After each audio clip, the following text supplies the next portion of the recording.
سلامونه او نیکی هیلې مې ومنئ دوستانو، بیا په یو نوي ویډیو کې له یوې نوې نسخې سره ستاسو په درانه چوپړ کې حاضر یم. امید کوم روغ جوړ او خوشحاله اوسئ.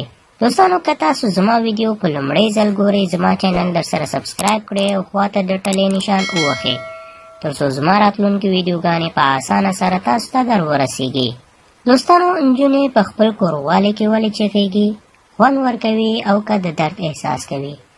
دا داسې یو سوال دی چې په خپله نجونې ځواب ورکولی شي او بس. خو د ځینې تحقیقونو کولو سره د نجونې څخه دا معلومه شوې چې اکثر نجونې په کوروالي کې د خوند اخیستو په خاطر چغېږي، خو بیا ځینې په کوروالي کې د درد احساس کوي. دا په دې خاطر کله چې واده وکړي، د واده په لومړۍ شپه میړی د غیر د کوم کریم او کوم وسلین نه غټ کوتک په یو تنګه شرمګاه کې ننباسي. په دې وخت کې ښځه د ډېر شدید درد احساس کوي، خو بیا وروسته درد یې کمیږي، خو دا درد تر ډېره موده پورې د ښځې په ذهن کې وي. د دې په خاطر کله کله چې میړه کوتک وچ کلک په شرمګاه کې ننباسي، بیا د درد احساس کوي او د واده د لومړۍ شپه درد یې په زړه شي. کوشش دې وشي ښځې سره چې کله کوروالي کوئ، مخکې د کوروالي نه ښه ځان اماده کړئ او ښځه ښه ګرمه کړئ.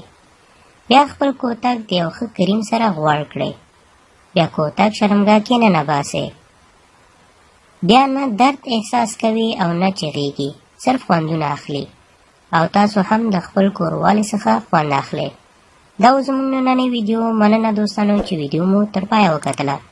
دوستانو که ویډیو مو خوښ شوي نو تاسو نه هیله کوم چې ویډیو لایک او خپل دوستانو سره هم شریک کړئ. مننه.